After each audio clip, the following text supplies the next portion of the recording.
Where's Justin? Deadass. Like I got this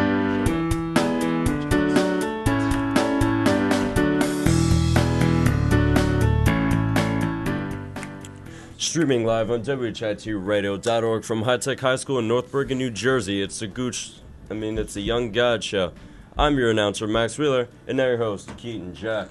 Good afternoon, everybody. My name is Keaton Jack. I'm your host. This is the Young God Show. Of course, you know I have my partner in crime, Javier Crespo, Young on God. the show, and we have two. Jason, you got something on your lip. We have two very special guests on the show today. Jason Morel. And, of course, Isabella Anais Rodriguez. See, that was on wonderful. Also, we have Max working the board. And if you guys were watching any, news broadcast at all last night, you would have known, the Ferguson decision was released. Was it the Supreme Court? No, it was Federal court. Just It was just the Ferguson. So just the Ferguson, court. The Supreme Court was released not to indict Darren Wilson. Darren Wilson, a police officer who shot an unarmed teen 6 times, causing him to kill him, only after making the decision that the teen's life was a threat. Now, there are so many different aspects that people are looking at this case from because we have seen it so many times in America, going all the way back to things like the civil rights movement. I mean, we've always seen riots, not just by people, but predominantly in the black community. We have. We've seen peaceful riots. We've seen very violent riots, like the LA riots in the early 90s.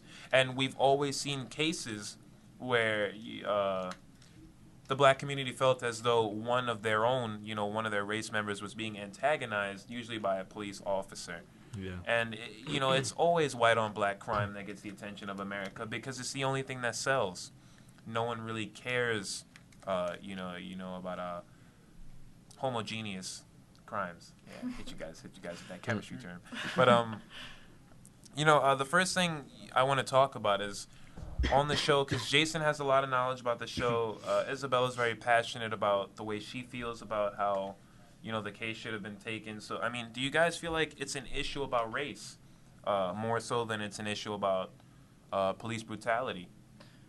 I think whenever you're dealing with two people of an opposite race, it naturally does have to do with race. And you can't really deny that because there has been issues with race since as long as America can remember. So, Jason, I think it would be split evenly, pretty evenly down the middle. We always do make it about race, like Isabella said.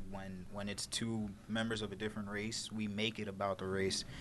I think we should focus more on the fact that there's a young man who fell dead at the hands of a police officer, and there should be more questions about the.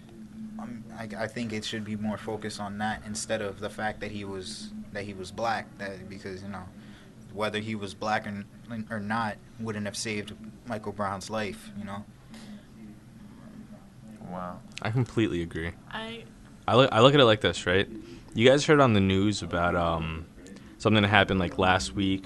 A black man pushed an Asian man into the subway. It was the Chinese man and his wife. They were about 6 years old. Man got pushed in and ran right in front of his wife. And for some reason, there was no racial tension around what happened. It was just, this black guy pushed a Chinese guy in, that's it. There's an Asian community. What if they feel targeted? You know what I mean? That's a lot different from the case in Ferguson.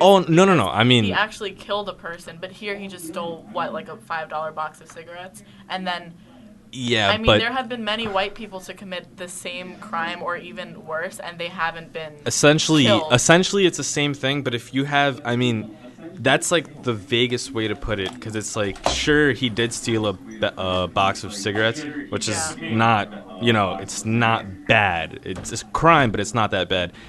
But what happened afterwards is why the shooting happened. He didn't get shot because he stole that. He got shot because they had an altercation, and no matter what happens, I don't know. You know what? You shouldn't go at a cop. I think? I think. I was sorry. Oh, I'm sorry. I think a lot of people, are exactly forgetting. I'm playing both sides of the coin with this case. I am neutral because there are things that piss me off about it and the way people are reacting, and there's things I also agree with. I do agree. No matter what, six shots is more than enough. Now shooting. One shot is more than enough. One shot is more than enough. But I mean, cops shoot to kill. It's against the law to shoot to detain somebody, because if you're not shooting to, the only time you're supposed to pull your gun is if it's a life-threatening threat. Yeah. And that I do agree with. We're a country built on laws, not on people. Of course, we're not going to agree with those laws, but that's what our country is built on. So if we want this government to run smoothly, then there's things you're not going to always like, but at the same time, we're also a country built on compromise. And if no one's trying to compromise, especially, the black community has seen this so many times where something has happened, and, it always turns back on, police brutality. And, if it reoccurs that many times, then at some point there has to be some truth in between the lines. There's no way that police haven't abused minorities in the past. Let's be fair here. We all have our own opinions on things. And honestly, I like what you have to say about it. Thank you, Max. I'm not going to lie. And and there's no way, even if, you may get pulled over for a ticket, I'm sure some of your parents have felt like, the cop was just nasty with who they were, or they prejudged you because you were black or, Hispanic. And are you saying that doesn't happen? No, I'm saying that does happen. But what I'm saying is if you don't agree with something, breaking the law is not going to change the Constitution.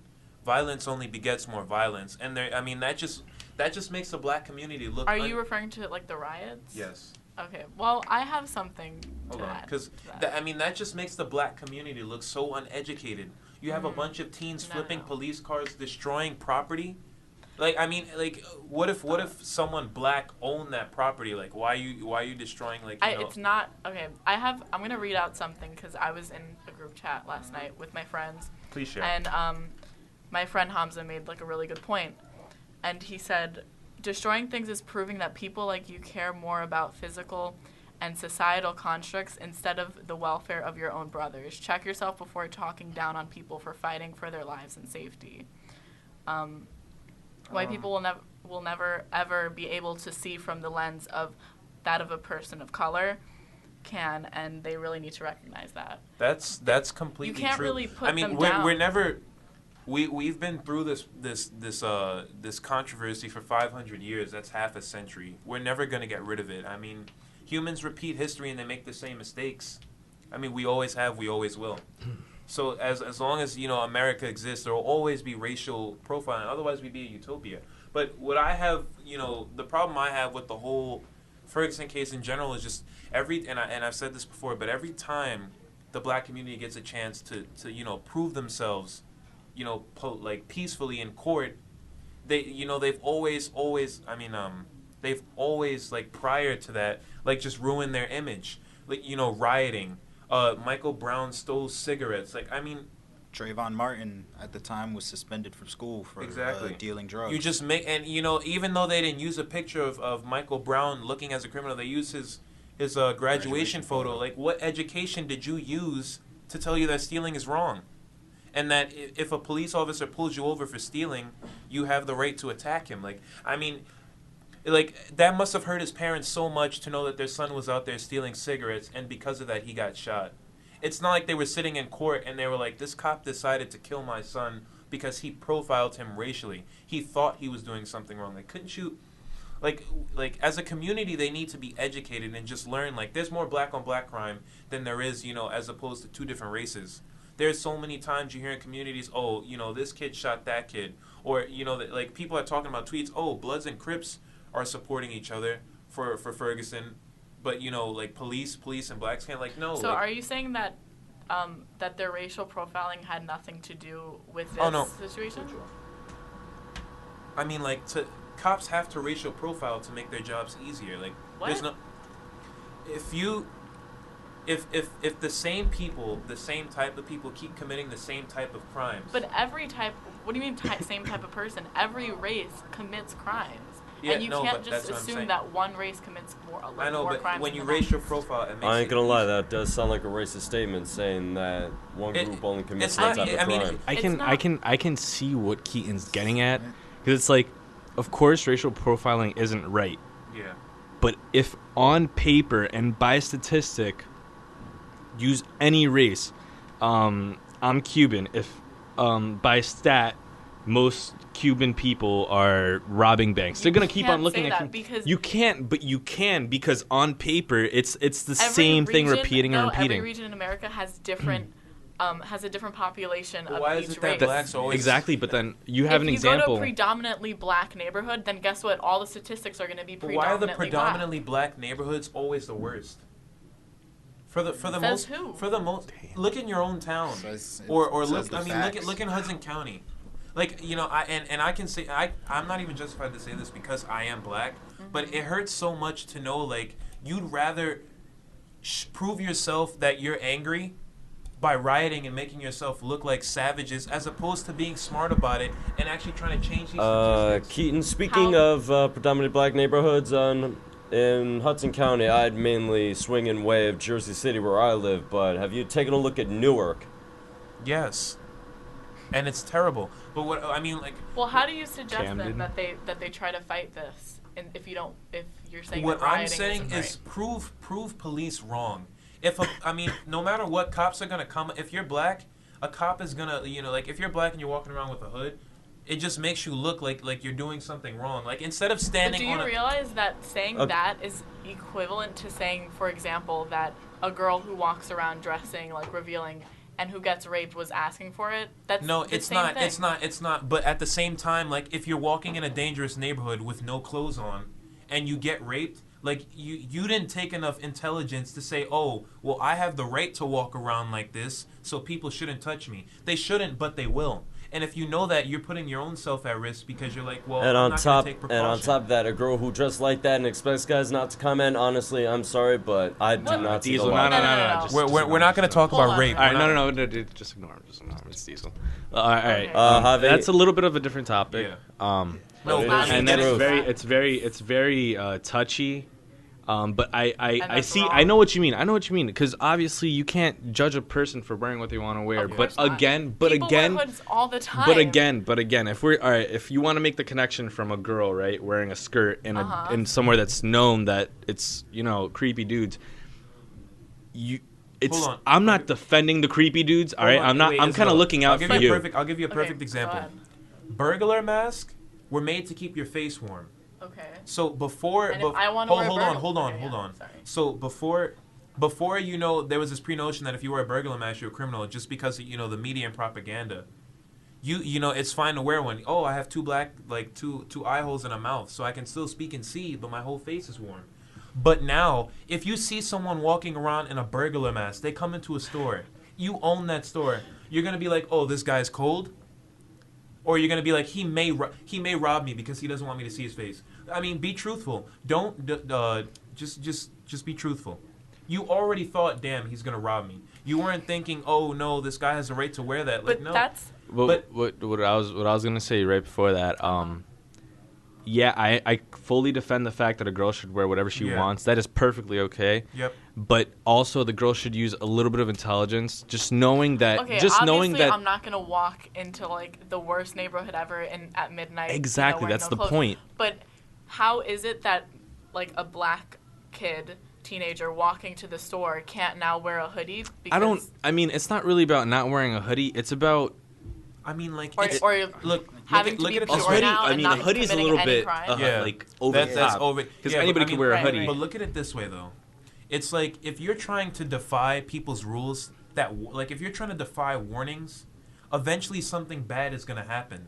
In 7-Eleven, it's like you can't wear hoods and shades because that's their rule. Like, they want to see who your face is. I guess because they get robbed so many times, or it's so easy to rob a 7-Eleven. They even have a strip on their door to let you know how tall the person was who came in on their camera. Mm-hmm. So, I mean, like they're already, catching, your height measurements so that if you do rob them. Now, if someone's trying to defy those rules, and they don't want to serve them, can you justify and say, I have the right to wear this? No, you can't. So, in relation to Ferguson, how does that How does that make any sense? Well, I mean, we kind of spun off, but what I'm saying is like, yeah, what I'm saying is like, before, like I'm getting back to the whole like making yourself look like better in the face of America. Like black people, not that they have like a bad reputation in American society, but I mean like it's not the best one. I mean like there are a lot of blacks who have made it and and they're successful. And like not every black person is ghetto, not every black person is a criminal, neither Hispanics or any other minority. So I think we shouldn't have prejudged or to say now, oh, black people just be better at life. It kind of sounds like that's what you're saying. I mean, but that's not how I'm trying to phrase it. But at the same time, it's like those people who are making, like, I mean, don't you think it's terrible that you're going to school and you're making a good standing for someone, you're Hispanic female. Like, a lot of Hispanic females don't go to college, at least, before. But, I mean, like, you go to college, you prove, all right, I can do it because I'm not stupid. Don't you think it's just a little bit disrespectful that you have other people out there ruining it for you? That you have other people out there making that statistic real, and then you get profiled and you're not the one contributing it to? Like, I mean, that's what I'm saying. So instead of, like, the black community focusing their attention on Michael Brown getting shot, focus your attention on what he did prior. Everyone, like, you ask somebody, oh, so you thought it was right for him to steal cigarettes? I don't think it was right for him to get shot. Like, don't beat around the bush. Why were you stealing? Like, I mean, like, stealing is a crime in the eyes of all. Like, I think that's a little off topic because now we're trying to look into the victim of this, who was shot 6 times. When instead we should be looking at how cops treat the issues. What you said earlier, what you read us, who said it? And we all know that getting shot hurts. That passage was completely right. I see nothing wrong with it. But also, I do think, and I'm Hispanic, so I'm the minority technically, even though like now we're a majority. But our babies are. Yeah. The problem with that is that the U.S. is perfectly equal to everyone if you just follow the rules. Had he not been committing a crime, he would have never been in that problem. Do you see what I'm getting at? He put himself in a situation. He committed a crime. I don't care if he stole a box of cigarettes or a piece of candy. He still did something that was illegal, knowingly. So anybody stealing a box of cigarettes or candy or anything deserves to be shot? No, obviously not. But the point is, but it makes it much worse. Like in their case, it's something like you put yourself at risk, right? If he just followed the rules, this would have never happened. He didn't have to shoot it. How much is a box of cigarettes? Expect everybody. $8 exactly. How much more so would it have been? Like, there would have been no denying. Oh, if he hadn't stole those box of cigarettes and they had just pursued him, how much better would that have looked on paper? Like, to everybody. Okay, all right. Keaton, like, then hold then up. Keaton, let me add to that. Exactly. Cop's job is to go to people who commit crimes and to get bring them to the law. Yeah, to bring them to the law. But it's not to go and start shooting people and say, "Oh, well, you deserve that because you shouldn't have committed that crime." If you get because he tried to arrest Michael Brown. Michael Brown didn't. Michael Brown resisted arrest. That's the thing. Like, he tried to arrest Michael Brown. He tried to detain him. Hold on. And my thing is, a lot of people resist arrest. Are you trying to say that he deserved to get shot because he stole? No, he didn't deserve to get shot because he stole his But what we're saying is that cigars. It would have looked so much better if he hadn't. Like, I mean, that must. He wouldn't have been in this situation. I know if at it was all. me and my mother had to sit in court and hear that I stole and resisted arrest and was shot for it. Like, it's not like just like her baby boy just like got shot by the police 6 times. Even if he did try to defend himself because he felt the police was threatening him. That's different. But I mean, like my son who graduated high school was stealing. Like, I mean, like, you had an education, you had school. He didn't come from a bad home. Okay, regardless of that, though, people resist arrest. It happens. Yeah. Cops know that. Okay, and but I mean, they should not. But their immediate response should not be, "Let me shoot him 6 times." That's not their immediate response. His immediate Darren Wilson's immediate response wasn't that he shot Michael Brown. He didn't shoot Michael Brown right away. He gave Michael Brown a chance. He pulled Michael Brown over, tried to question him because Michael Brown fit the bill of the suspect of the store robbery. Michael Brown fit the bill of the suspect, so Darren Wilson tries to pull him over. Michael Brown resists arrest. Michael Brown doesn't just resist arrest by running away. Michael Brown physically attacks Darren Wilson and attempts pretty much we own Darren and Darren Wilson's. Yes, there are multiple witnesses of this. These are just the same. Those witnesses that said that Michael Brown put his hands up. Those witnesses were lying and delivered false testimony. These witnesses said Michael Brown. There's evidence of it. There's a bullet hole in Darren Wilson's police car. There's blood on Darren Wilson's uniform and blood in Darren Wilson's police car. He had a black eye, no? That's Michael Brown's. He got punched, like legit. Like. That's Michael Brown's blood. It supports him that his gun went off in the police car because Michael Brown was attempting to reach for the gun. Now Michael Brown goes and he attacks Darren Wilson twice, and that's when Darren Wilson shot him. The fact to say that Darren Wilson that shouldn't have been Darren Wilson's response is ludicrous because Michael Brown is sitting here attempting to kill Darren Wilson, and to say that Darren Wilson doesn't have the right to kill Michael Brown in self-defense is to say that Darren Wilson doesn't have the right to defend himself, and that's a fundamental law that you get as a person. You get the right to defend yourself. If that means you have to kill somebody, then so be it. If that person is attempting to inflict that much harm on you that is necessary, then so be it. I mean, that's where I stand. It truly is sad that we live in a society where like we have to make those decisions. Yeah. I mean, that's the worst part of it all. That if you feel that threatened, you have to take someone else's life. And at the same time, like someone still is dead here. Like someone no longer exists. Someone lost their son. It's very sad that like that's what police have to do. And I mean, but that'll never change. Like that's what they were made for. That's what they were. I mean, they're not made to kill. They're made to bring over to the law. But if you're resisting the law, I mean, there's only so much they can do to detain you.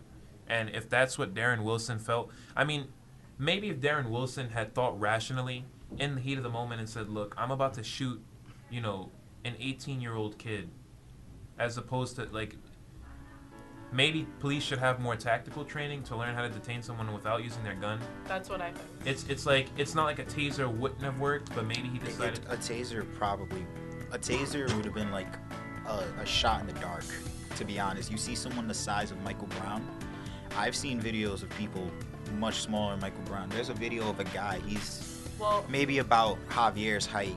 Javier is like about the size of an average male, and he gets tasered, and the man just stands there. I just think that there should be other ways to deal with the situation than shooting them. And if that's how if you can think of another way, then then so be it. Until then, there are no other ways. But Darren Wilson was so physically outmatched by Michael Brown.